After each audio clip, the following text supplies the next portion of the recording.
तो आप लोग अधिकतर लोग किस बैकग्राउंड के हैं? साइंस बैकग्राउंड से कौन कौन है यहाँ?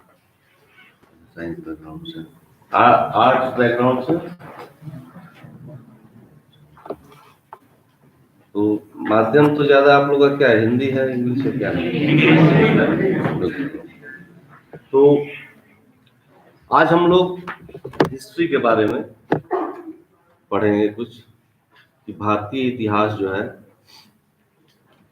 वह जो आज हम भारत राष्ट्र की जो कल्पना है वो कैसे जो है प्राचीन काल से वो कैसे पुष्पित पल्लवित होकर आज हम जो आधुनिक युग में एक भारत राष्ट्र के रूप में है। तो सबसे पहले हम ये जानना चाहें कि हिस्ट्री है क्या। हिस्ट्री जो है, इतिहास जिसको हम हिंदी में बोलते हैं, हिस्ट्री एक ग्रीक वर्ड है, हिस्टोरिया। तो हिस्ट्री का जो उद्गम है उस ग्रीक वर्ड से हुआ है। ग्रीक जो यूनानी शब्द है उस शब्द से हुआ है, जिसका अभिप्राय है इंक्वायरी, जांच या अन्वेषण।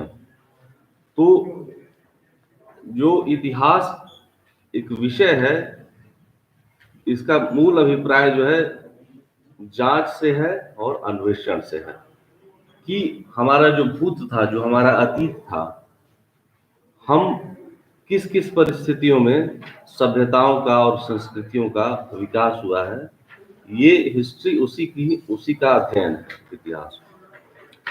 तो इस संदर्भ में हम देखते हैं कि इतिहास को विद्वानों ने अलग अलग चरणों में उसको विभाजित किया है। इस संदर्भ में हम देखते हैं कि जो भारतीय परिप्रेक्ष्य में इतिहास को हमने प्राचीन, मध्यकालीन और आधुनिक, इन 3 भागों में विभाजित किया है। इसका कोई जो पीरियडाइजेशन है, जो काल विभाजन जो है, ये कोई बहुत मैकेनिकल प्रोसेस नहीं है, बहुत यांत्रिक प्रक्रिया नहीं है। इसमें क्या होता है कि हर कालखंड के विभिन्न लक्षण हैं, उन लक्षणों के आधार पर और उस विशिष्ट काल में क्या क्या घटनाएं घटित हुई, इस आधार पर विद्वानों ने इसको 3 भागों में बांट दिया है। तो आज हम उसी प्राचीन भारत की बात करेंगे। प्राचीन भारत का अध्ययन क्यों महत्वपूर्ण है, कोई बताएंगे? बताएं। इस तरह मानव संस्कृति सभ्यता का विकास,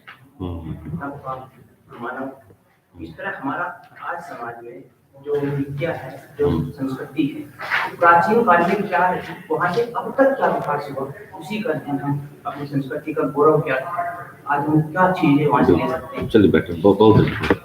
तो प्राचीन भारतीय संस्कृति का इतिहास इसलिए महत्वपूर्ण है कि हम कैसे हम इवॉल्व किए हैं। हम आज के युग में हमारी जो संस्कृति है उसका अंकुरण कैसे हुआ, कैसे कैसे जो है हमारी सामाजिक प्रथाएं बढ़ी, कैसे हमारे जो है जो भी आर्थिक व्यवस्था जो हमारी है वो कैसे उसका उद्गम हुआ, हमारे जो प्राचीन भारतीय थे वो कैसे रहते थे, ठीक है, कैसे उन्होंने सबसे पहले वो क्या थे, वो जो है आर्किटेक्ट थे, बिल्कुल शिकार करते थे। उसके बाद अस्थायित्व आया जिसमें ये कृषि के माध्यम से, उसके बाद फिर जो है सभ्यता का विकास हुआ, बड़े बड़े नगरों का विकास हुआ। जो भारतीय प्राचीन इतिहास में हम लोग महानगरों के बारे में पढ़ते हैं, जो बौद्ध साहित्य से, जैन साहित्य से और वैदिक साहित्य से हमें पता चलता है। इसके अतिरिक्त प्राचीन भारतीय इतिहास का अध्ययन इसलिए महत्वपूर्ण है क्योंकि जो हमारे समाज में जो विविधता में जो एकता है, वो हमें प्राचीन भारतीय काल से उसका उदाहरण मिलता है। हम लोग ये देखते हैं कि आपने चक्रवर्ती का नाम सुना है? चक्रवर्ती की क्या अवधारणा थी? चक्रवर्ती की अवधारणा यह थी कि जो पूरब से पश्चिम, ठीक है ना, हिमालय से लेकर ब्रह्मपुत्र तक हिमालय से लेकर कन्याकुमारी तक और ब्रह्मपुत्र से लेकर सिंध तक जिसने विजय प्राप्त किया उसको हम चक्रवर्ती बोलते थे। तो एक प्राचीन भारतीयों में भौगोलिक अवधारणा जो क्षेत्र की थी वो पूरी तरह से व्याप्त थी। और चक्रवर्ती का उदाहरण हम देखते हैं अशोक के काल में, जो मौर्य काल में अशोक को हम महान, अशोक महान कहते हैं। अशोक ने जो है पूरे भारतीय उप महाद्वीप में अपना जो है उसने विजयी पताका लहराया, तो वो ये चक्रवर्ती की अवधारणा है। उसी तरह हर्षवर्धन के काल में भी हम देखते हैं चक्रवर्ती की अवधारणा। इसके अतिरिक्त जो अश्वमेध है, अश्वमेध के बारे में आपने सुना होगा। अश्वमेध यज्ञ जो करता था उसको भी हम चक्रवर्ती बोलते थे। अश्वमेध का घोड़ा जो है वो पूरब से पश्चिम, उत्तर से दक्षिण तक वो क्षेत्र जो है एक चक्रवर्ती सम्राट का था। इसके अतिरिक्त भारत जो है, प्राचीन भारत में अनेक धर्मों का उद्गम हुआ। जैसे वैदिक धर्म हमारा था, बुद्ध, बौद्ध धर्म, जैन धर्म। आज आप देखते हैं कि बौद्ध धर्म जो है वो विभिन्न देशों में प्रचलित है। भारत से ज्यादा हम देखते हैं कि जो हमारे जो ईस्टर्न वर्ल्ड है, ठीक है, जो पूर्व का विश्व है, उसमें बौद्ध धर्म आज की डेट में ज्यादा प्रचलित है। हमारे यहाँ यदि हम देखते हैं तो बौद्ध जो है माइनॉरिटी कम्युनिटी है, अल्पसंख्यक समुदाय है। परंतु आप जापान जाए तो बौद्ध धर्म विभिन्न उसके ये प्रकार है, विभिन्न लक्षणों से अभी युक्त होकर जो है ये पूरब के देशों में आजकल जो है ये है। चंगेज खान का नाम सुना है आपने? चंगेज खान का धर्म क्या था? मुस्लिम नहीं। चंगेज खान जो था वो बौद्ध धर्म का फॉलोअर था, ज़ेन बुद्धिस्ट था वो। तो इस तरह से जो हम ये पाते हैं कि जो प्राचीन भारतीय इतिहास में जो एक तरह से जो वैचारिक क्रांति हुई, उस वैचारिक क्रांति के परिणाम थे बौद्ध धर्म, जैन धर्म। तो आज भी यदि हम देखते हैं तो इनके द्वारा जो दिए हुए संदेश है, जो बौद्ध धर्म का जो संदेश है शांति का, मध्यम मार्ग का, ये आज के विश्व में ये उतना ही महत्वपूर्ण है जो पहले था।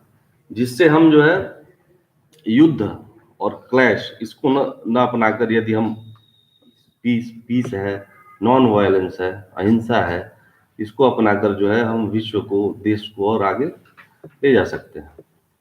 आप जो संयुक्त राष्ट्र की अवधारणा सुने होंगे, जब वर्ल्ड वॉर जब खत्म हुआ तो इसीलिए संयुक्त राष्ट्र बनाया गया, ताकि सारे देशों के बीच में परस्पर समन्वय हो, शांति हो। इस प्रकार हम पाते हैं कि जैसे जो प्राचीन भारत ये रहा है, ये इसमें वैचारिक क्रांति हुई, विभिन्न धर्म आए। इसके अतिरिक्त प्राचीन भारत में हम पाते हैं कि विभिन्न संस्कृतियों का समन्वय हुआ। जैसे जो कुषाण थे, हूण थे, ठीक है, यवन थे, इंडो ग्रीक थे, वो हिमालय के रास्ते आए।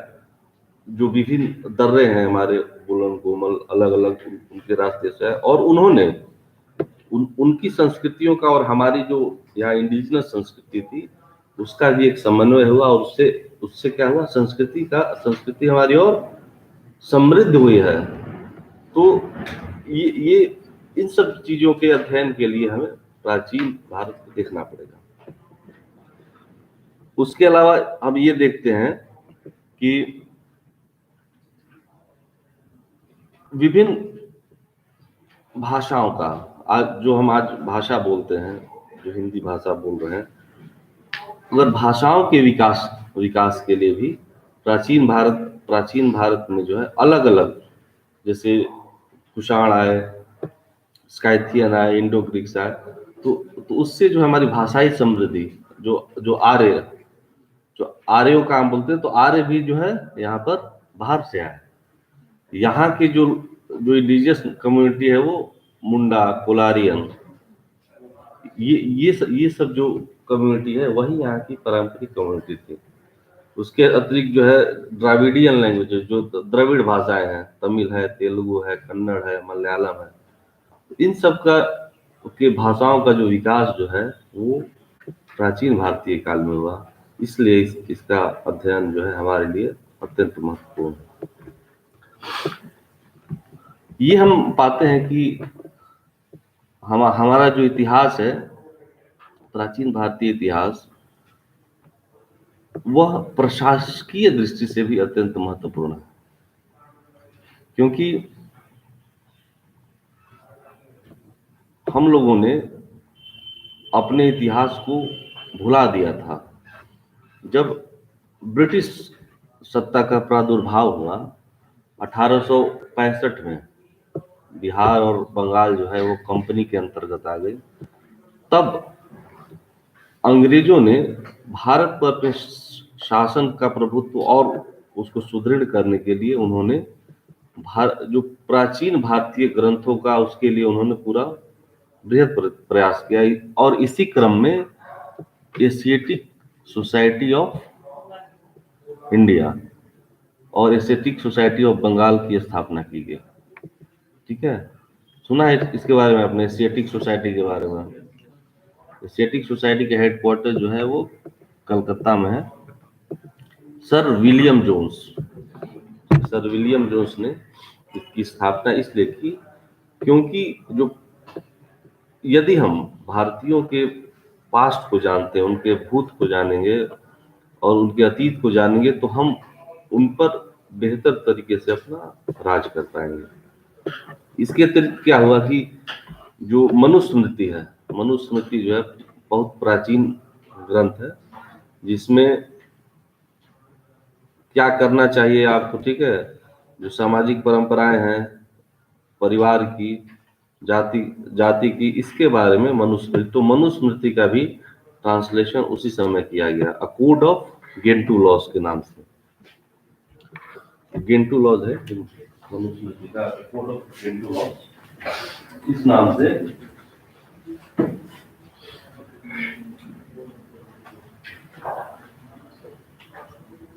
मनुस्मृति का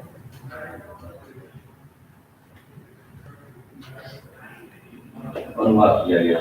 इसके अतिरिक्त सर विलियम जोन्स ने अभिज्ञान शाकुंतलम का भी उन्होंने ट्रांसलेशन किया 1789 में। भागवत गीता का भी ट्रांसलेशन हुआ चार्ल्स विल्किंस के द्वारा इसी फेज में।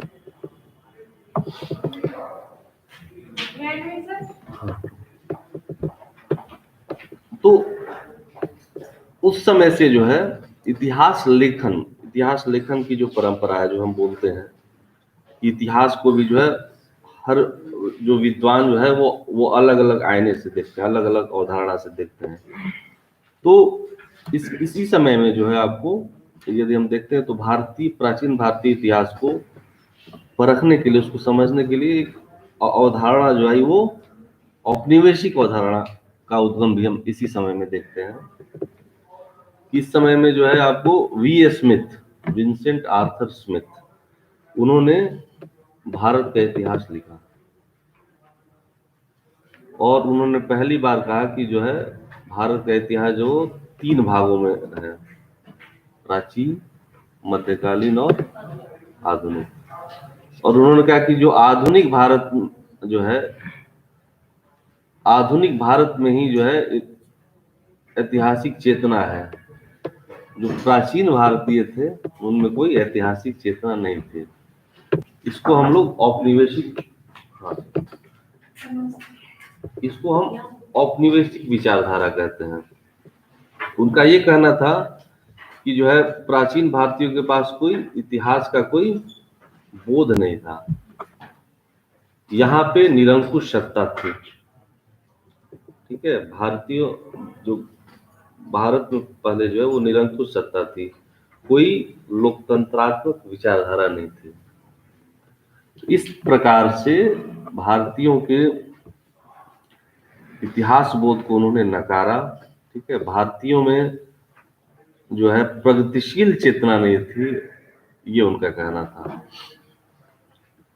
इसके अतिरिक्त हम देखते हैं कि जो प्राचीन भारतीय इतिहास के अन्वेषण में एक और नाम बहुत प्रसिद्ध है, वो है F Max Muller, Friedrich Max Muller का।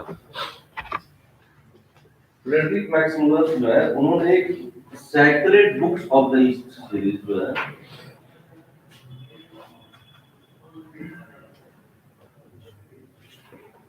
Sacred books of the east, ये एक पूरी श्रृंखला जो थी, जो प्राचीन भारतीय साहित्य का, उसका उन्होंने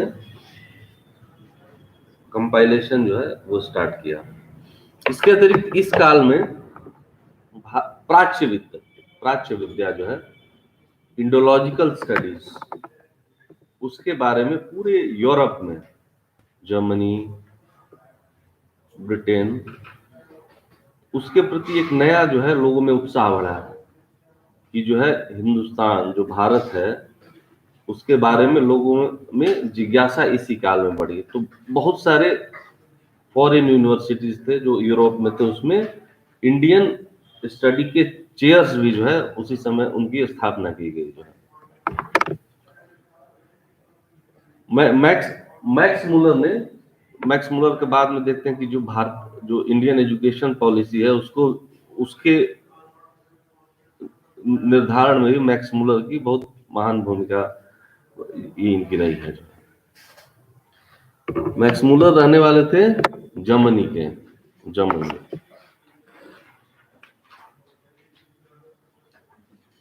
मैक्स मुलर ने Lord Macaulay, Indian education system जो है वो मैकॉले के, वो मैकॉले भी जो है इंडोलॉजिकल स्टडीज से उन्होंने भी काफी जो है वो बहुत इससे इंस्पायर्ड थे, बहुत इससे प्रेरित थे। तो उन्होंने जो भारतीय एजुकेशन पॉलिसी थी उसमें भी प्राच्य विद्या को बहुत इंपॉर्टेंट उस समय रोल दिया गया। इसके अतिरिक्त उस काल में जिस समय औपनिवेशिक जो विद्वान थे उनके द्वारा जो है इतिहास लिखा जा रहा था, तो इसके रिएक्शन में, इसकी प्रतिक्रिया में जो हमारे राष्ट्रवादी विचारधारा है उसके भी विद्वानों ने बहुत सारे जो ग्रंथों की रचना की, जिसमें उन्होंने ये दिखाया कि जो है ऐसा नहीं था कि भारत जो है वो निरंकुश शासकों द्वारा चलित देश था, इसमें बहुत सारे गणराज्य की भी स्थापना हुई। तो इस संदर्भ में हम देखते हैं केपी जायसवाल की हिंदू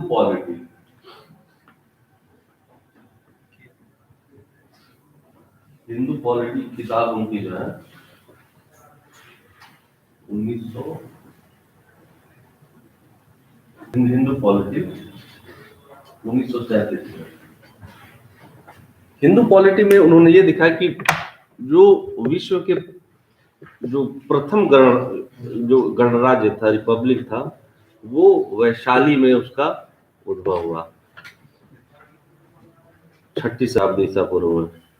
और उन्होंने विभिन्न राजवंशों का भी अध्ययन किया और उसमें ये उन्होंने इस चीज की अवधारणा उन्होंने प्रतिपादित की कि भारत में जो सत्ता थी वो निरंकुश नहीं थी, वहां भी जो है गणराज्य थे और लोकतंत्रात्मक भावना लोगों में उस समय भी विद्यमान थी।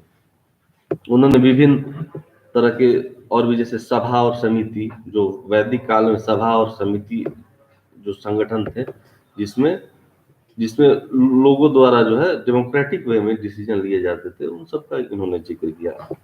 इसी क्रम में आपको आरसी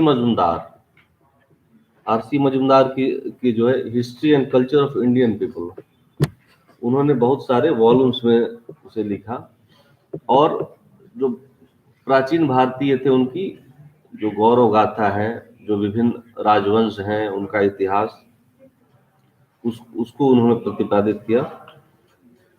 अनंत सदाशिव आलतेकर, एएस आलतेकर, ये मराठी व्यास थे, अनंत सदाशिव आलतेकर,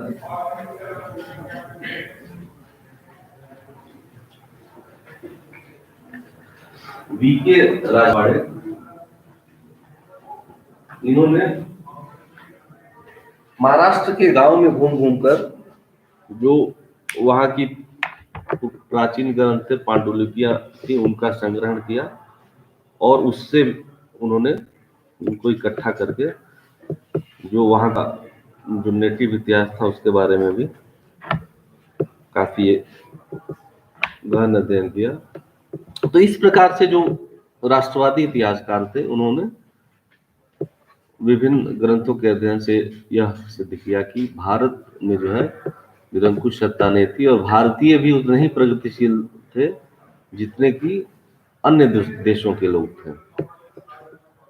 इसके उपरांत हम देखते हैं कि 1950 के जो दशक है स्वतंत्रता प्राप्ति के बाद, उसमें बहुत से और भी विद्वानों ने प्राचीन भारत का अध्ययन किया और उसके सर्वांगीण पक्षों पे, क्योंकि पहले क्या था कि केवल राजनैतिक इतिहास लिखे गए जिसमें राजवंशों के इतिहास पर ही ज्यादा जोर डाला गया। तो उसके बाद जो है हम ये देखते हैं कि ज्यादा जो इतिहास का जो फलक है राइटिंग का वो व्यापक होता गया और अर्थव्यवस्था, समाज, धर्म, विचारधारा, इन सब को एक समग्र रूप से इतिहास संकलन हुआ। और इस कड़ी में हम देखते हैं कि ए.एल. बाशन की एक किताब है the wonder that was India, Hindi में अद्भुत भारत के नाम से छपी। इसमें पहली बार जो है एक मेटेरियलिस्टिक इंटरप्रिटेशन जो है इतिहास का और इतिहास के विभिन्न आयामों को इसमें बढ़िया से उकेरा गया। अद्भुत Bharat.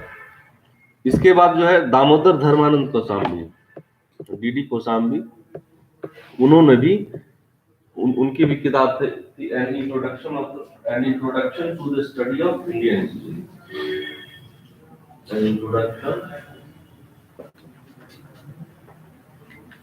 To the study of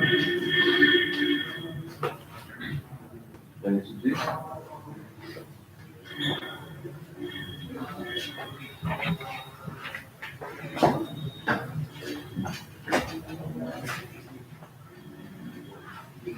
और एक किताब है the culture and civilization of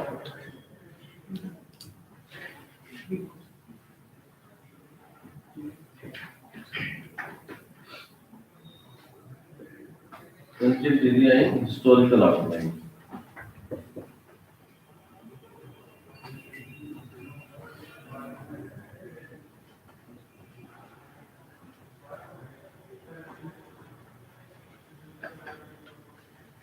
इनका नाम था दामोदर धर्मानंद कोसाम्बी।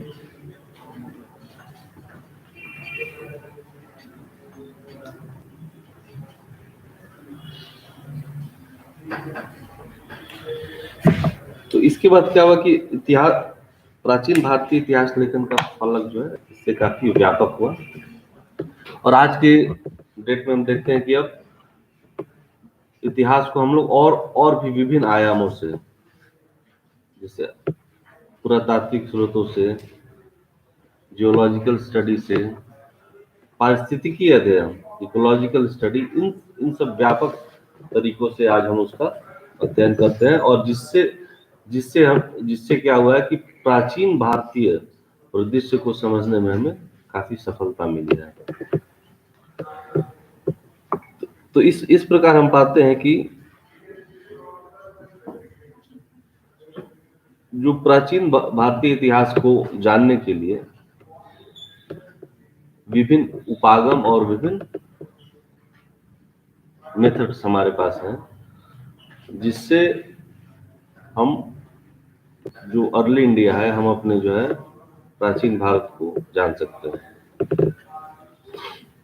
इसमें सबसे पहले हम देखते हैं कि जो भौतिक अवशेष हैं, जो उत्खनन के दौरान, जो पुरातात्विक उत्खनन के दौरान प्राप्त हुए हैं, उसकी एक अहम भूमिका है, क्योंकि सारा चीज जो है वो साहित्य में नहीं है।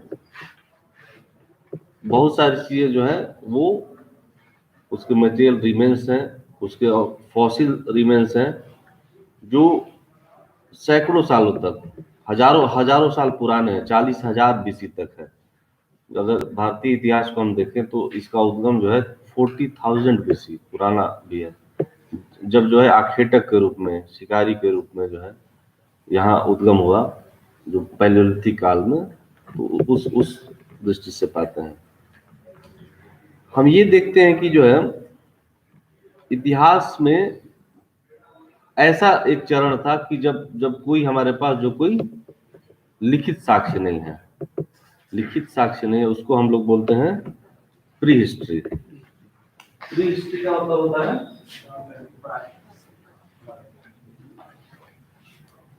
प्राक इतिहास, जिसमें कोई लिखित साक्ष्य नहीं है।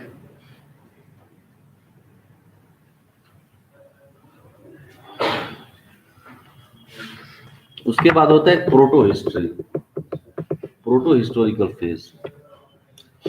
इसमें हमारे पास लिखित साक्ष्य भी हैं, परंतु पढ़े नहीं जा सकते, जैसे हड़प्पा सभ्यता है। इसके बाद हमारा होता है हिस्टोरिकल फेज, कि हमारे पास साक्ष्य हैं और उसको हम आराम से पढ़ सकते हैं। ये डिफरेंस बहुत इंपॉर्टेंट है, ये आपके एग्जाम्स में ये आता है, तो बड़ा ये फाइन डिफरेंस है प्री हिस्ट्री, प्रोटो हिस्ट्री और हिस्टोरिकल फेज। तो इस प्रकार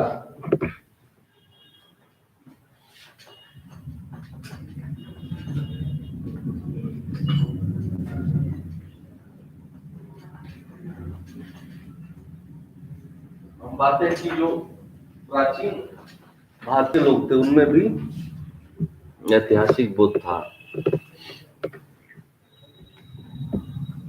आपने संवत का नाम सुना है?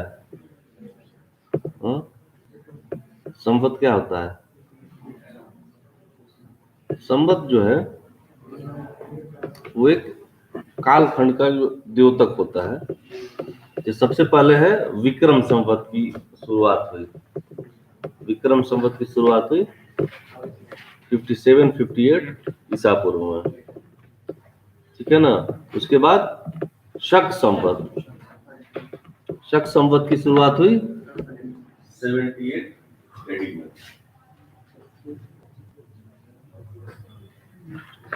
एडी बीसी पता है क्या होता है? क्या होता है? बीसी मतलब, एडी मतलब,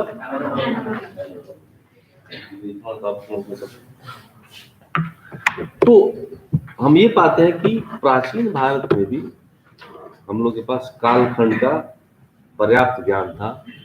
जैसे हम विक्रम संवत देखते हैं, शक संवत देखते हैं, गुप्त संवत देखते हैं, कलचुरी संवत देखते हैं, तमाम संवत है। नेपाल में यदि हम जाते तो नेवार संवत देखते हैं। तो ऐसा नहीं था कि भारतीयों में काल का और इसका अभाव था कि समय का क्या ज्ञान होता है। जो ब्रिटिश इतिहासकारों ने जो कहा कि जो है भारतीयों के पास जो है सेंस ऑफ टाइम नहीं था, तो ऐसा नहीं था। हम पाते हैं कि हमारे पास जो है विभिन्न जो है इसके लिए विभिन्न कालों में, विभिन्न राजवंशों कालों में भी जो है विक्रम संवत, शक संवत, नेवार संवत, कलचुरी संवत, गुप्त संवत। तो इतिहास का प्रॉपर जो है साइक्लिकल और लीनियर बोलते हैं। समय का जो है दो कॉन्सेप्ट होता है, एक साइक्लिक होता है और लीनियर होता है। तो दोनों तरह की अवधारणा जो थी वो यहाँ पे थी। युग की अवधारणा है ना, युग की अवधारणा है जैसे क्रेता है ना, कृत युग, त्रेता, द्वापर और कलियुग। और एक समाज की स्थिति और बदतर होती गई जो है, परंतु इस युग का भी कॉन्सेप्ट हमारे प्राचीन इतिहास में था। तो इस प्रकार हम पाते हैं कि ऐसा नहीं है, प्राचीन भारतीय भी थे, वो भी जो है उनका जी मानसिक बौद्धिक क्षितिज बहुत ही व्यापक था और उसकी सातत्य और कंटिन्यूटी जीविता आज भी हमारे समाज में परिलक्षित होती है। इसलिए प्राचीन भारत का अध्ययन महत्वपूर्ण है। तो हम लोग बात कर रहे थे कि प्राचीन भारत को जानने के विभिन्न साधन और उपागम के बारे में। उसमें एक सबसे पहला है कि जो हमारे भौतिक अवशेष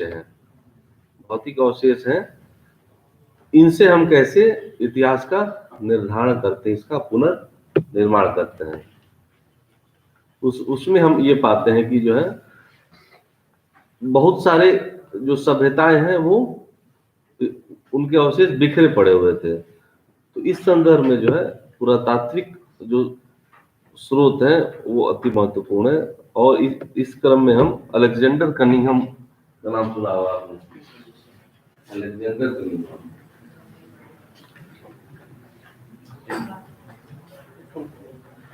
1862 में आर्कियोलॉजिकल सर्वे ऑफ इंडिया, भारतीय पुरातात्विक सर्वे जो है वो स्टार्ट हुआ, जिसका उद्देश्य था कि उत्खनन और साइंटिफिक माध्यमों से जो भी भौतिक अवशेष हैं उसका परीक्षण कर भारतीय इतिहास के विभिन्न परतों को हम जाने। बाद में जो हड़प्पा सभ्यता का आपने सुना होगा, रखालदास बनर्जी, जॉन मार्शल, इन्होंने फिर हड़प्पा सभ्यता जो है उसका उद्घोष किया कि भाई हड़प्पा सभ्यता भी थी। तो आर्कियोलॉजी में हम जानते हैं कि जो टीले होते हैं, बड़े बड़े जो माउंड होते हैं, उनकी अहम भूमिका होती है। एक जो माउंड हो सकता है वो उसके विभिन्न लक्षण हो सकते हैं। एक सिंगल कल्चर का हो सकता है, उसमें एक संस्कृति भी हो सकती है, दो संस्कृति भी हो सकती है, और एक से दो से ज्यादा संस्कृतियां हो सकती हैं। बहुत सारे ऐसे माउंट मिले हैं जहाँ पे 2-3 तरह के कल्चर का क्या होता है, पॉटरी के बेसिस पे, मृदभांड जो होते हैं उसके बेसिस पे भी कल्चर का नामकरण होता है। जैसे आपने सुना होगा पेंटेड ग्रे वेयर, है ना, OCP, black and red ware. तो ये सब अलग अलग जो है मृदभांड थे, अलग प्रकार के बर्तन जो बनाए जाते थे, उसके बेसिस पे इन संस्कृतियों का निर्धारण होता है। तो एक माउंट जो है वो एक सिंगल कल्चर का भी हो सकता है, दो कल्चर का भी हो सकता है, दो से अधिक कल्चर का भी हो सकता है। और जो उत्खनन की प्रक्रिया होती है वो दो तरह की होती है। एक होती है वर्टिकल प्रक्रिया, ऊर्ध्वाधर, और एक हॉरिजॉन्टल, क्षैतिज। इसमें क्या होता है, कोई मान लीजिए एक माउंड है, ठीक है, इसका उत्खनन हुआ, इसका 50 मीटर उत्खनन हुआ, तो हो सकता है कि 4 अलग अलग संस्कृतियां मिलेंगी। जो नीचे होगी वो सबसे पुरानी होगी और ऊपर होगी सबसे नई होगी। क्षैतिज होता है कि एक एक लेयर को जो है, ये हम देखते हैं, ये ज्यादा व्यापक होता है और ये ज्यादा महंगा होता है। भारत में ज्यादातर जो उत्खनन हुए हैं वो इसीलिए वर्टिकल हुए हैं। व्हीलर का नाम सुना होगा आपने। तो व्हीलर के टाइम में जो पहली हड़प्पा की खुदाई हुई वो भी वर्टिकली खुदाई हुई, व्हीलर ट्रेंच उससे बोलते हैं। हड़प्पा एक जगह है पाकिस्तान के पंजाब प्रांत में।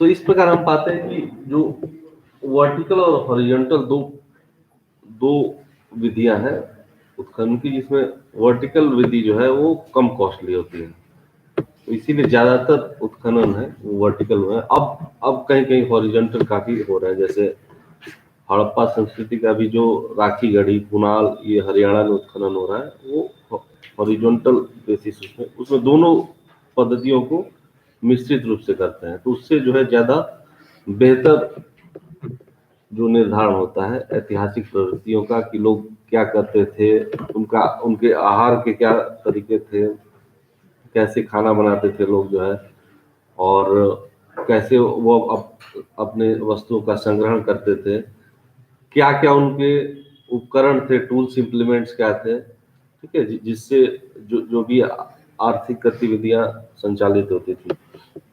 तो इस प्रकार से हम पाते हैं कि जो उत्खनन है, उत्खनन से जो है हमें प्री हिस्टोरिक फेज का और हिस्टोरिक फेज का दोनों का जो है व्यापक पुनर्निर्माण हो जाता है। तो पुरातात्विक स्रोतों में एक तो उत्खनन की प्रक्रिया हो गई, उसके बाद जो ये पुरातात्विक जो फाइंडिंग्स है उसमें है अभिलेख, इंस्क्रिप्शन।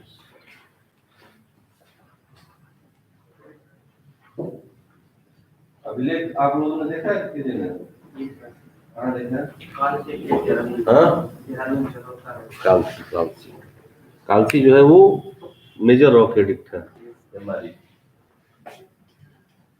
तो बहुत सारे अभिलेखों का संग्रहण ब्रिटिश काल में हुआ, और एक तो मेजर जो संग्रहण हुआ उसको बोलते हैं CI, Corpus Inscription Indicarum. Corpus Inscription इंडिकेरम।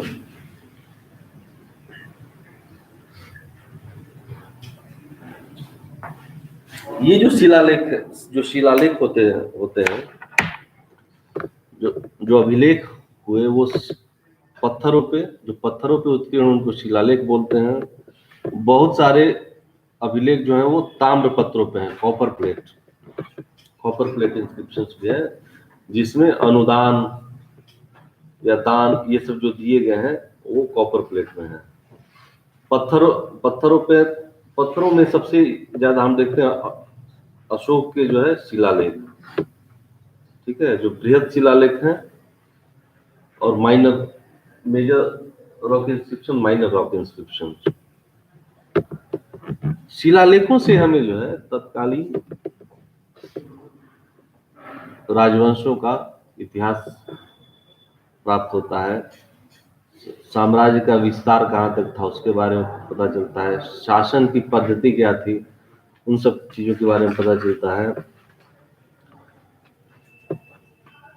अभिलेख जो है वो विभिन्न वैरायटी है। कुछ अभिलेख जो है वो उपदेशात्मक है, जैसे अशोक के अभिलेख जो है उसमें बहुत सारे उपदेश भी हैं, अहिंसा का, जो मेजर रॉक एडिक्ट्स हैं, माता पिता के प्रति क्या कर्तव्य होना चाहिए, ठीक है, अतिथियों के प्रति क्या कर्तव्य होना चाहिए, जीव जंतुओं के प्रति दया भाव होना चाहिए, तो उपदेशात्मक भी हैं।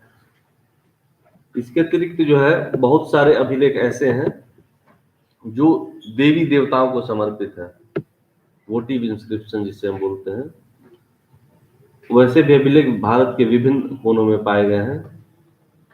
खासकर यदि हम देखें तो जो केव इंस्क्रिप्शंस हैं मौर्योत्तर काल में, जिसमें बहुत से व्यापारियों ने विभिन्न बौद्ध विहारों को और चैत्यों को दान दिया है, वैसे भी अभिलेख हमें दक्कन में काफी मिले हैं। इसके अलावा अभिलेखों में प्रयाग प्रशस्ति आपने सुना होगा, इलाहाबाद पिलर इंस्क्रिप्शन, जो गुप्त शासक समुद्रगुप्त के बारे में वो काफी बृहद, समुद्रगुप्त के कितने अभियान हुए, सैन्य अभियान हुए। समुद्रगुप्त को क्या बोलते हैं इंडिया का, पता है? Napoleon of India. समुद्रगुप्त जो है बहुत ही पराक्रमी शासक थे, जिन्होंने भारत के अधिकतर भूखंडों पर अपनी विजय प्राप्त की, और वो दक्षिण भारत तक भी उनका साम्राज्य विस्तार रहा। दूसरी चीज है कि जब हम प्राचीन भारतीय इतिहास के बारे में बात करते हैं तो उसमें आज तक केवल भारत नहीं है, पाकिस्तान भी है, अफगानिस्तान भी है, ठीक है, श्रीलंका भी है, बर्मा भी है, और नेपाल भी है। तो जो प्राचीन भारतीय इतिहास जो है वो आज की हम पॉलिटिकल बाउंड्री से उसको नहीं देख सकते हैं, उसका फलक बहुत व्यापक है। इसके अतिरिक्त जो है शिलालेख के अतिरिक्त हमारे पास सिक्के हैं, जो प्राचीन भारतीय इतिहास पर बृहद प्रकाश डालते हैं।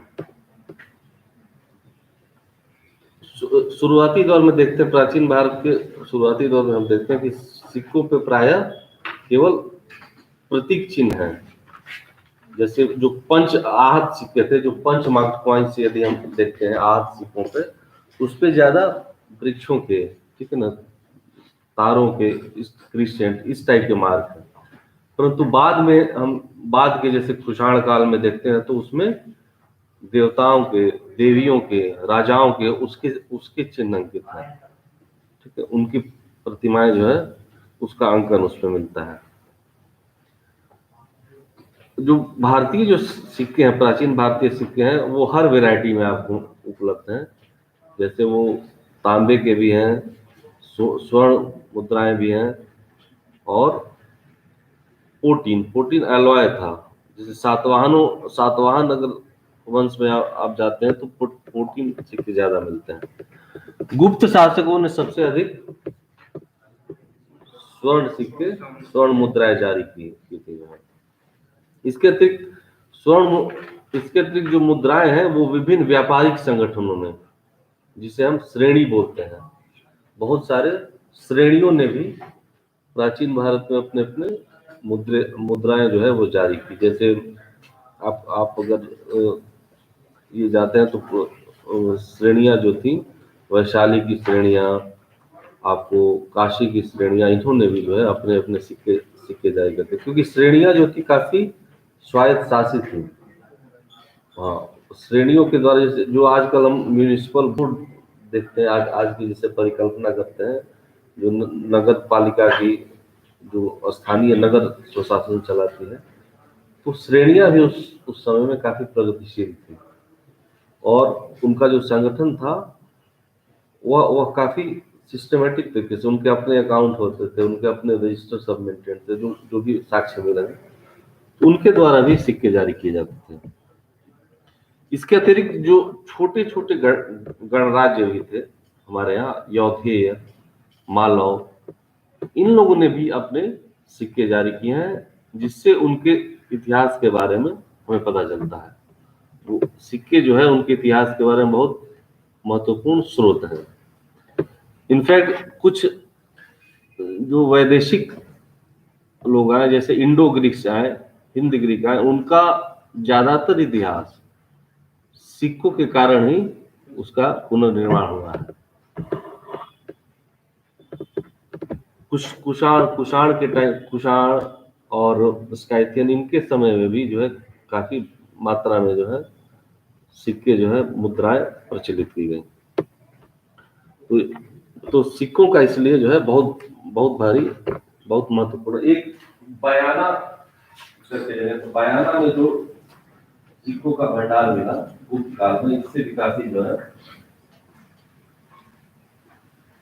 गुप्त शासन के बारे में हमें व्यापक ज्ञान इससे मिलता है।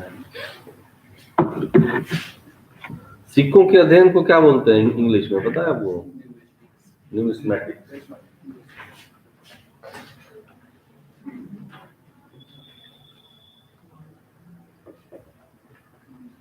न्यूमिस्मैटिक्स बोलते हैं।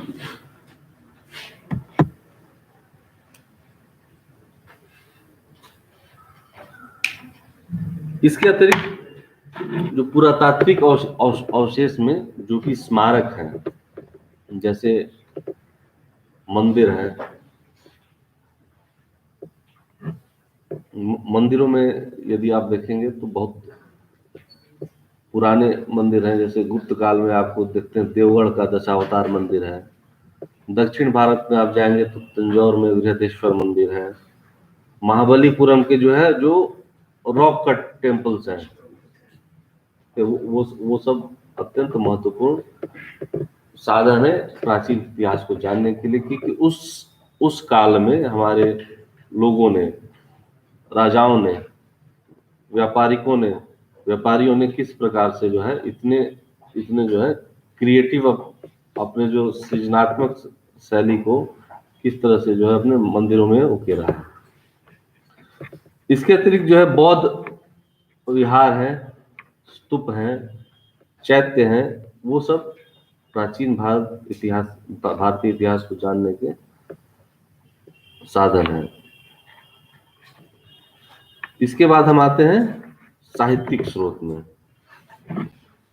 ये जो साहित्यिक स्रोत है हमारा, साहित्यिक स्रोत दो प्रकार का है। एक है धार्मिक, साहित्यिक स्रोत जो है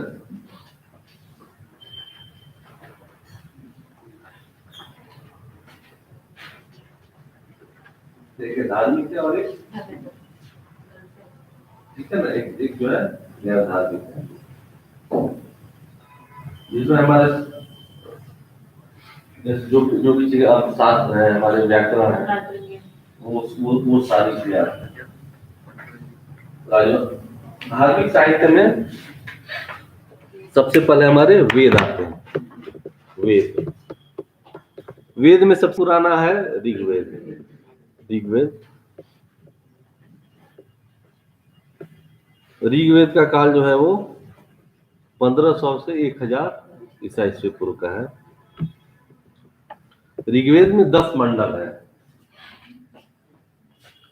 10 मंडल है ऋग्वेद में, और 1024 इन सारे मंडलों की रचना अलग ऋषियों ने की है। ऋग्वेद के 10वें मंडल में पुरुष सूक्त है, जिससे वर्ण व्यवस्था का प्रथम जो है अंकन पुरुष सूक्त में मिलता है, ऋग्वेद के 10वें मंडल में। क्षत्रिय, ब्राह्मण, वैश्य और शूद्र, इन चारों के बारे में इसी से हमें जानकारी मिलती है।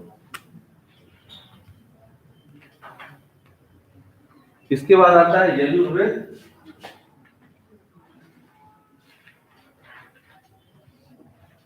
सामवेद और अथर्ववेद।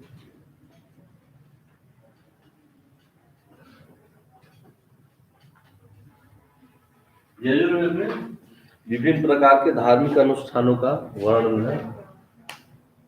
सामवेद में जो है संगीत और वेदों को किस तरह से सुर में गाना है, ये हमें सामवेद बताता है। अथर्ववेद में विभिन्न प्रकार के तंत्र मंत्र है ना, जादू टोने, इस टाइप की प्रक्रियाओं का। तो ये अथर्ववेद जो है आर्य और अनार्य दोनों तरह की प्रवृत्तियों को दर्शित करता है। ये इसमें ज्यादा जो है आर्य संस्कृति के लक्षण विद्यमान है। वेदों के बाद जो होते हैं, वेदों के उपवेद भी हैं, जैसे आयुर्वेद और धनुर्वेद। आयुर्वेद में मेडिसिन के बारे में है और धनुर्वेद में युद्ध की कला। वेदों को जानने के लिए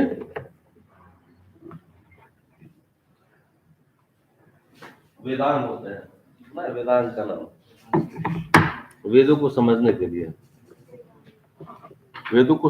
लिए वेदांग है, 6 वेदांग है जो आप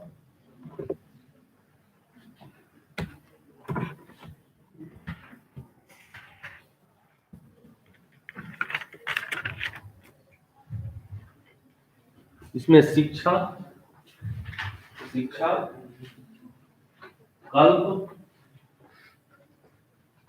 व्याकरण, निरुक्त, छंद और ज्योतिष।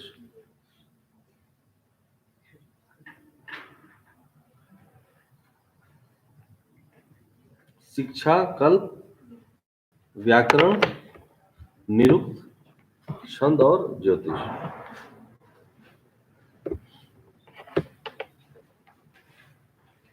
वेद के अतिरिक्त क्या होता है? वेद के अतिरिक्त होते हैं आपको, वेद के परिशिष्ट होते हैं, उनको बोलते हैं ब्राह्मण। हर वेद से संबंधित ब्राह्मण है। ब्राह्मण से संबंधित आरण्यक है। आरण्यक जिनकी रचना अरण्य में हुई, जंगलों में हुई। फिर आरण्यक के बाद आते हैं उपनिषद।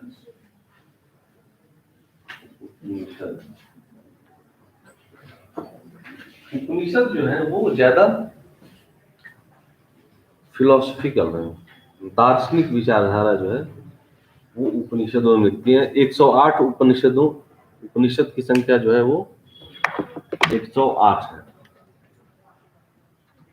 कठोपनिषद एक बहुत विशिष्ट काव्य है जिसमें हम नचिकेता और यम के संवाद का वर्णन है, ठीक है ना। लाइफ जीवन की क्या गति होगी इसके बारे में उपनिषद में यम और नचिकेता का संवाद बहुत ही विशिष्ट है।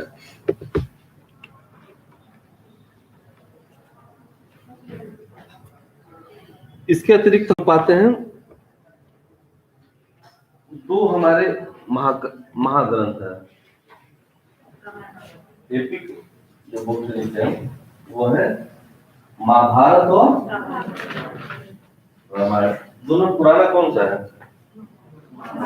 महाभारत पुराना है कि रामायण पुराना है? बता, कितने मानते हैं कि महाभारत पुराना है?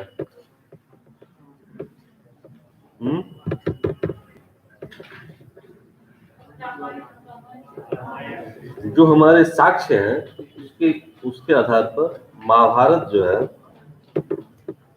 वो पुराना है। महाभारत का जो काल है वो 10वीं शताब्दी ईसा पूर्व से लेकर 4th शताब्दी तक है।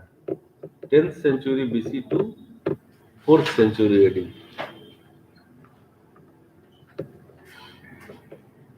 जिसमें जो कौरव और पांडवों का जो युद्ध है वो वैदिक काल से संबंधित है।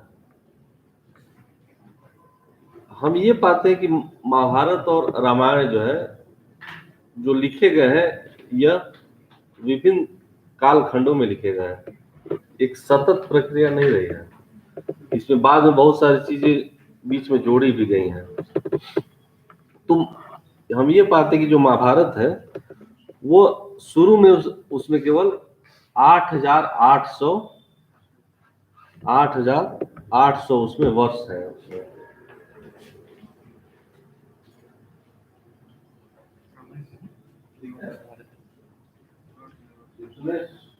वर्ष है।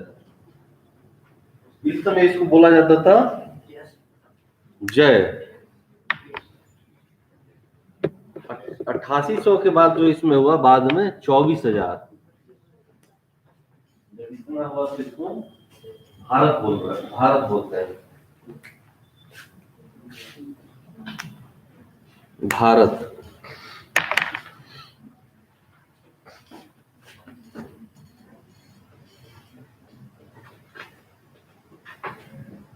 जब 1 लाख वर्ष जाए तब इसको बोलते हैं महाभारत।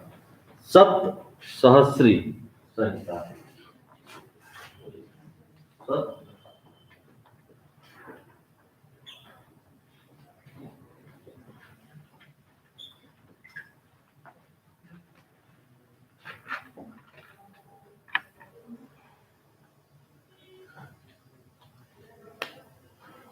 रामायण जो है रामायण को हम रामायण का जो कालखंड है वो 5वीं शताब्दी ईसा पूर्व से 12वीं शताब्दी तक है। इसका कालखंड काफी बड़ा है रामायण का। रामायण में प्रारंभ में जो है वो 6,000 वर्सेज हैं, श्लोक हैं। बाद में जो है 12,000 हुए और फिर फाइनली इसमें लास्ट में 24,000 श्लोक है। रामायण किसको मानते हैं? रामायण के रचयिता कौन थे? वो तुलसीदास कौन थे? रामचरितमानस किस भाषा में है? और रामायण जो है वो संस्कृत। ठीक है। तो ये जो महाकाव्य है इसके अतिरिक्त हम बहुत सारे अलग अलग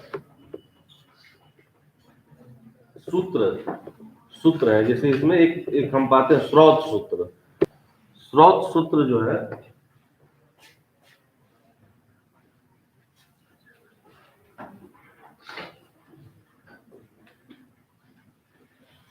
उसके बाद है गृह सूत्र। गृह सूत्र जो एक गृहस्थ के क्या क्या कर्तव्य होने चाहिए, क्या मान्यताएं हैं, उसके बारे में गृह सूत्र में है। इनका कालखंड है वो 600 से 300 BC।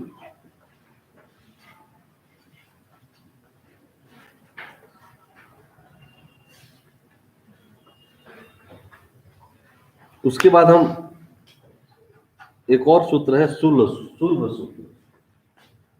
शुल्भ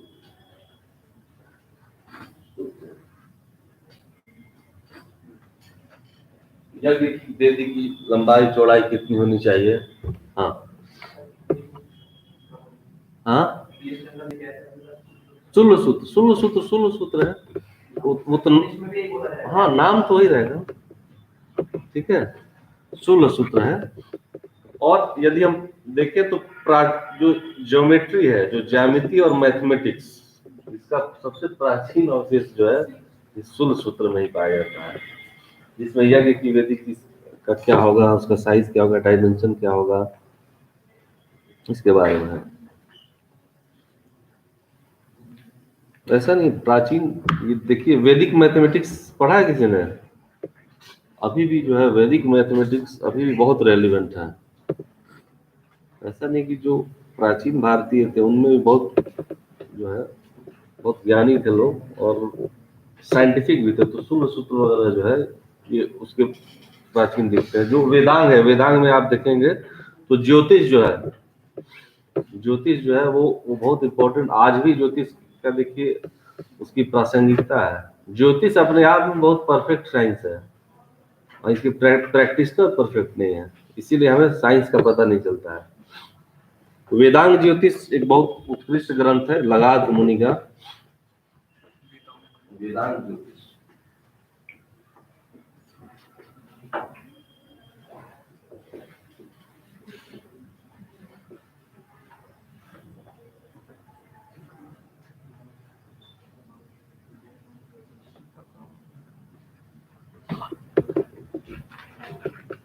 ये सब ज्यादा, ये सारे जो वैदिक टेक्स्ट हैं उनकी भाषा जो है वो छांदस संस्कृत है। संस्कृत का ये पुराना वर्जन है जिसको हम छांदस संस्कृत बोलते हैं। संस्कृत का विकास बाद में हुआ। संस्कृत जो है गुप्त काल में संस्कृत जो है वो एकदम क्लासिकल फॉर्म में आया, तो यहाँ पे जो है वो छांदस भाषा है। इसके अतिरिक्त हम बौद्ध धर्म में विभिन्न जो ग्रंथ है उनका कंपाइलेशन हुआ बौद्ध धर्म में, जिसकी भाषा जो है वो पाली है।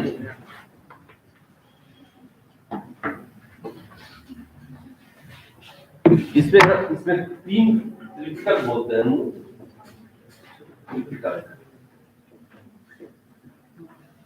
शुद्ध पिटक, विनय पिटक और अभिधम्म पिटक।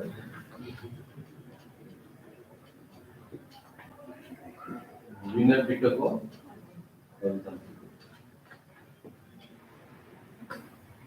शुद्ध पिटक में बौद्ध भगवान बुद्ध के जो भी विचार हैं उनके उद्बोधन है उसका संग्रह है। विनय पिटक में जो बौद्ध धर्म के जो नियम है, विहार में क्या होना चाहिए, बौद्ध भिक्षुओं की जीवन शैली कैसी होनी चाहिए, उसका वर्णन है। और अभिधम्म पिटक में बौद्ध दर्शन का बृहद वर्णन है। ये सब विभिन्न बौद्ध संगीतियों में। क्या हो गया? ऑफिस जाना है? टाइम क्या हो गया? हो गया, पता नहीं चला। अच्छा ठीक है, इनका वर्णन है। इसके बाद जो है जैन धर्म के साहित्य, जैन धर्म। और किसी को जाना है? ठीक है, थोड़ी देर और पढ़ेंगे। इसके बाद जो जैन धर्म है,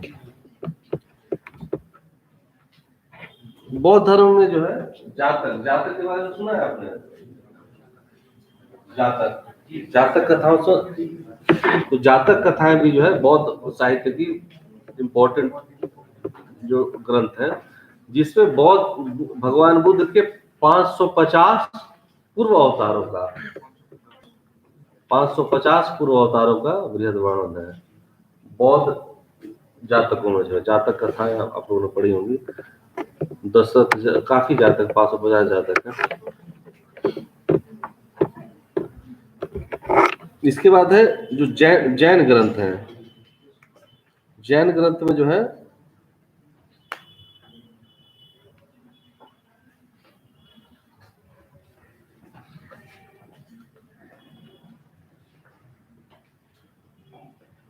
प्राकृत जो है भाषा में लिखे गए हैं, प्राकृत और अर्धमागधी, जिनका कंपाइलेशन जो है वल्लभी में फर्स्ट सेंचुरी एडी में हुआ। वल्लभी जो है गुजरात में। जैन धर्म में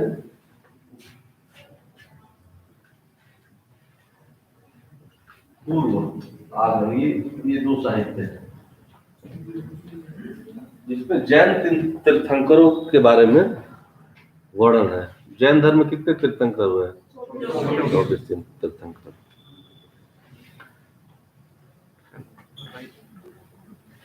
इसमें एक परिशिष्ट पर्वन ग्रंथ है। परिशिष्ट पर्वन बहुत विशिष्ट ग्रंथ है इनका। आशरांग सूत्र है, भगवती सूत्र है, ठीक है। तो ये जो जैन ग्रंथ है। अच्छा, जैन ग्रंथों में एक और है कि जो उस टाइम के जो व्यापारी हैं उनका भी बहुत बृहद वर्णन मिलता है कि व्यापारियों ने जैन धर्म को काफी जो है संरक्षण प्रदान किया। तो विभिन्न प्रकार के जैन ग्रंथों में तत्कालीन इतिहास के बारे में हमें पता चलता है। इसके अलावा जो और जो लिटरेचर है उसमें हमें धर्मसूत्र है। धर्मसूत्र और स्मृति और धर्मसूत्र को हम लोग धर्मशास्त्र बोलते हैं।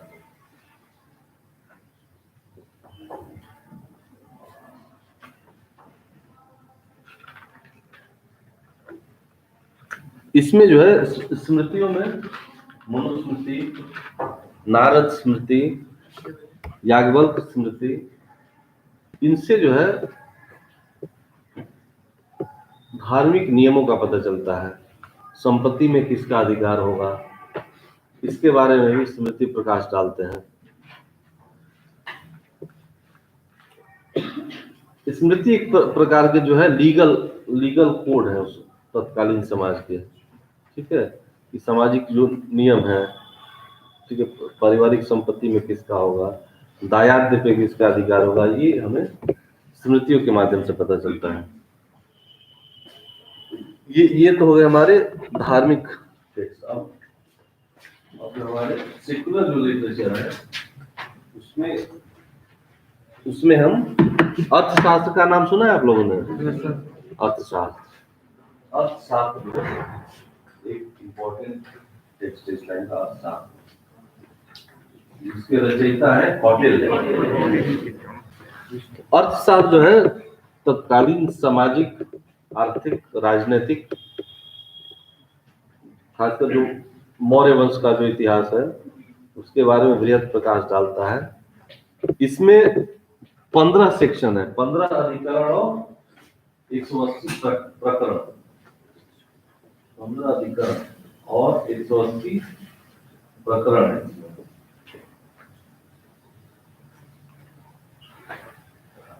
राज्य व्यवस्था, मंत्री परिषद, राज्य की व्यवस्था कैसी होनी चाहिए, राजस्व के क्या स्रोत होने चाहिए, करारोपण कैसे होना चाहिए, इसके बारे में अर्थशास्त्र आज भी उतना ही रेलिवेंट है जितना मौर्य काल में था।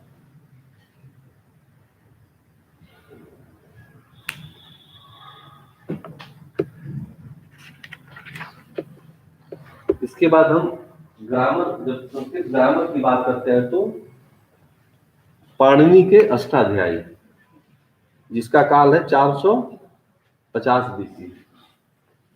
अष्टाध्यायी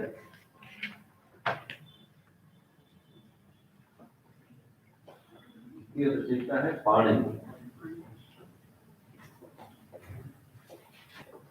अष्टाध्यायी से भी हमें तत्कालीन शुंग वंश और ठीक है, शुंग वंश और कुषाण वंश, उस पर बृहद प्रकाश पड़ता है। अष्टाध्यायी के ऊपर में एक कमेंट्री है, महाभाष्य।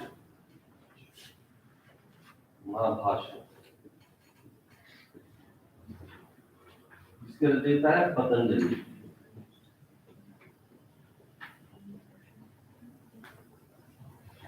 महाभाष्य इससे भी संस्कृत के भाषाई समृद्धि पे और तत्कालीन जो मौर्योत्तर समाज था उस पर बृहद प्रकाश डालता है। दक्षिण भारत में हम देखते हैं इसी काल में, मौर्योत्तर काल में, संगम साहित्य जो क्रिश्चियन एरा के पहले 3 शताब्दियों में जिनका संकलन हुआ है, संगम साहित्य। संगम कितने संगम हुए थे? 3 संगम 3 हुए थे, जिसमें चेर, चोल और पांड्य, इन 3 राजवंशों के बारे में हमें पता चलता है। जो संगम अर्थव्यवस्था थी उस काल में, जो सामाजिक वहां की संरचना थी दक्षिण भारत की, उसके बारे में संगम है जो है वो बृहद प्रकाश डालते हैं। संगम जो है, इनके 8 संकलन है, 8 संग्रह है, जिसको हम लोग बोलते हैं एट्टू टोकन।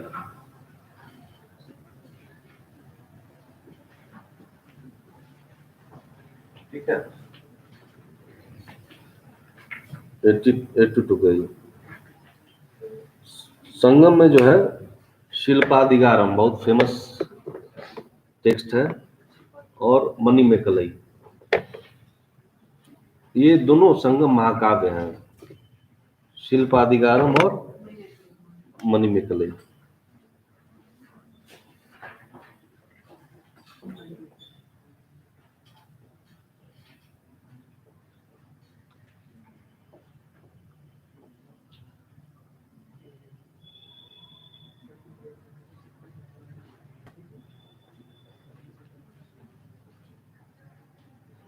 इनमें हमें बहुत सारे उस समय के जो बंदरगाह हैं, जैसे कावेरी पत्तनम, वहां कैसे यवन लोग जो विदेशों से आते थे, वो सोने से यहाँ की मिर्च खरीदते थे, सोने के बदले में जो है मिर्च खरीदते थे। तो इन सब का बृहद वर्णन इन सब संगम साहित्य उसमें हमें प्राप्त होता है।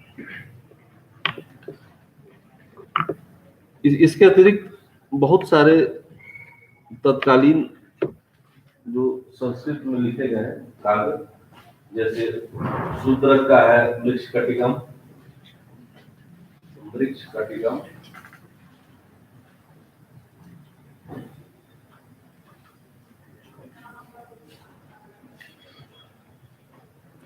भास का है स्वप्नवासो दत्तम। ये सब संस्कृत के बहुत मूर्धन्य साहित्यकार है, वासव दत्तम।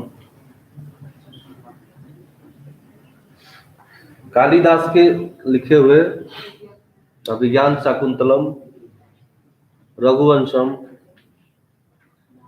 खंड काव्य में उनके मेघदूतम, उसके अतिरिक्त मालविका अग्निमित्रम, ये सब जो महाग्रंथ है, ये तत्कालीन सामाजिक, धार्मिक और राजनीतिक परिदृश्य पे गहन प्रकाश डालते हैं।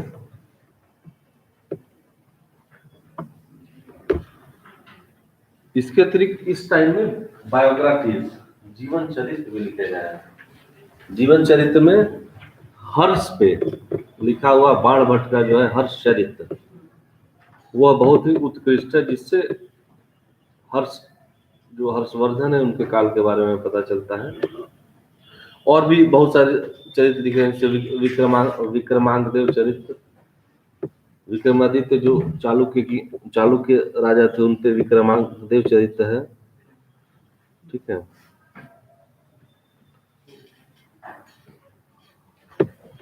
इसके अतिरिक्त ये तो हमारे जो है ये ऐसे साहित्य हैं जो हमारे जो भारतीयों के द्वारा लिखे। उसके अतिरिक्त जो विदेशी लोग थे, जो वैदेशिक जो स्रोत है, जो विदेशों से लोग आए यहाँ रुके और उन्होंने जो यहाँ के बारे में देखा, वो भी बहुत ही महत्वपूर्ण है। उसमें सबसे महत्वपूर्ण है इंडिका जो मेगास्थनीज के द्वारा लिखी गई है। मेगास्थनीज था वो चंद्रगुप्त मौर्य के दरबार में वो आया था जो है। तो मेगास्थनीज ने जो है इंडिका जो लिखी, उसमें तत्कालीन भारतीय परिदृश्य का वर्णन करता है। मेगास्थनीज के अनुसार भारत में उस समय वो 7 जातियों का वर्णन करता है, जो हम मौर्य काल में हम लोग पढ़ेंगे डिटेल में इसके बारे में। 7 जातियों का वर्णन करता है, और जो तत्कालीन वो यहाँ की जो जासूसी जो उस समय मौर्य काल में जो है जो स्पाई सिस्टम था, उसके बारे में भी बहुत उसमें बृहद प्रकाश डालता है।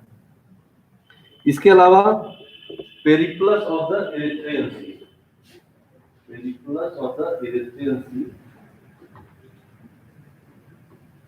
ये एक टेक्स्ट है मौर्योत्तर काल का, जो तत्कालीन इसका काल है 80 से 115 एडी के बारे में, कि भारत में व्यापार कैसे होता था, जो समुद्र मार्गों के अनुसार से उत्तर पथ और दक्षिण पथ में क्या क्या व्यापारिक प्रक्रियाएं थी, उसके बारे में बताता है। उसी कॉलोनी ज्योग्राफी, इसके बारे में भी, इससे भी जो भारतीय वनस्पति व्यापार का पता चलता है। प्लिनीज नेचुरल हिस्टोरिया, ये लेटिन टेक्स्ट है, प्लिनी लिखा हुआ नेचुरलिस हिस्टोरिया। ये भी तत्कालीन भारतीय वनस्पति व्यापारिक मार्ग उसके बारे में बृहद प्रकाश डालता है। ये 1st सेंचुरी एडी का टेक्स्ट है। ग्रीक में आपने देखा इंडिका इंपॉर्टेंट है, लैटिन में प्लिनीज नेचुरलिस हिस्टोरी। प्लिनी जो है भारतीय वस्त्रों के बारे में बहुत बृहद वर्णन करता है, कि जो यहाँ की जो सिल्क की क्वालिटी है, उसकी डिमांड जो है रोमन साम्राज्य तक थी। और एक ऐसा समय आया कि जो है जो बैलेंस ऑफ ट्रेड है जो वो इंडिया के फेवर में ज्यादा था। यहाँ के सिल्क की इतनी डिमांड थी कि जो ट्रेड का बैलेंस तो इंडिया के फेवर में था, रोम के बजाय। इसके बाद एक ग्रीको रोमन टेक्स्ट में आता है क्रिश्चियन टोपोग्राफी, एक टेक्स्ट है। क्वेश्चन आया क्रिश्चियन टोपोग्राफी, इसके राइटर थे कॉस्मस।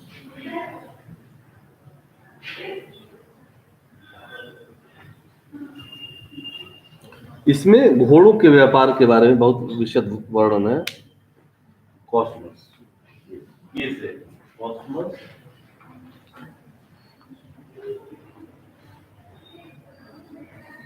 इंडिको प्लेस्टिस,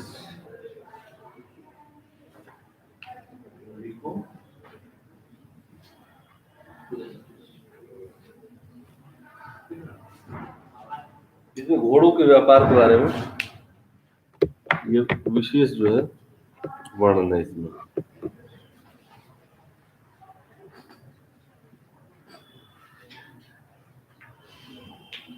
विदेशियों में तो हमने ग्रीक ट्रैवलर थे, रोमन, लैटिन, इसके अतिरिक्त जो है दो चाइनीज चीनी यात्री थे, उसमें हम पाते हैं कि उन्होंने काफी गुप्त काल और गुप्तोत्तर काल के बारे में बृहद प्रकाश डाला है, जिसका नाम है फाहियान। एक तो फाहियान है और एक वेनसांग है।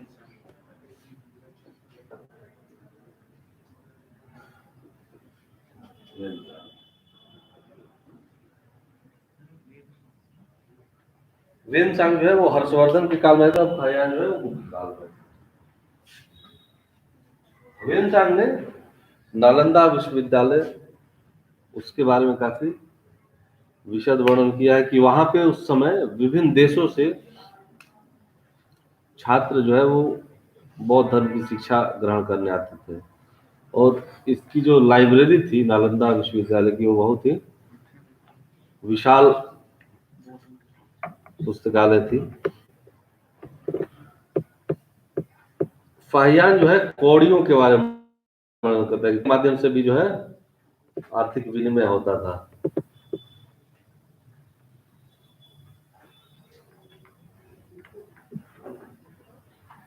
वेनसांग जो आज के डेट में जो कुंभ है, कुंभ का भी वर्णन करता है।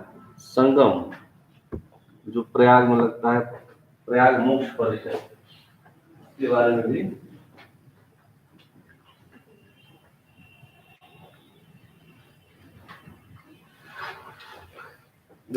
चाइनीज टेक्स्ट में इंडिया को क्या बोलते हैं पता है?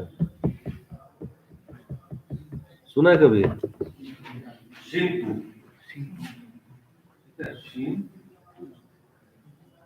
क्वेश्चन तो क्या आ सकता है? शिंतु। शिंतु जो है चाइनीज लोग, जैसे इंडिया को शिंतु अधिकतर चाइनीज टेक्स्ट में प्राचीन शिंतु के नाम से जाना गया है।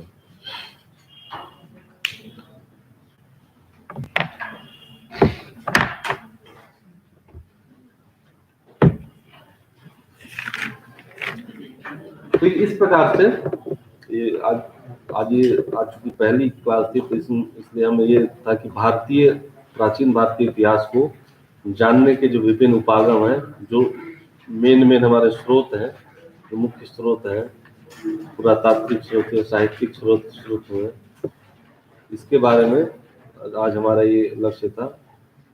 तो अब हम जो नेक्स्ट क्लास होगी उसमें हम जो विभिन्न कालखंड है, जैसे प्री हिस्टोरिक फेज है, उसमें जो है पूरा पाषाण काल है, मध्य पाषाण काल है, नव पाषाण काल है, उसके बाद फिर सिंधु घाटी सभ्यता है। तो एक हम लोग सिलसिलेवार तरीके से उस पर बात करेंगे। और बताएं आप लोग, और कोई सजेशन आप लोग का? अच्छा लगा पढ़ने में? हाँ, कोई दिक्कत?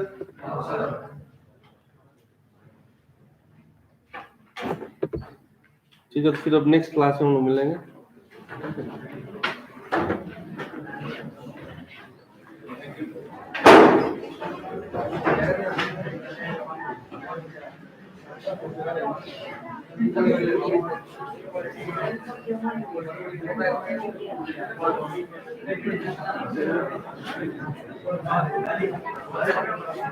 क्या हुआ या ऑनलाइन ही चलती है? लाइव है।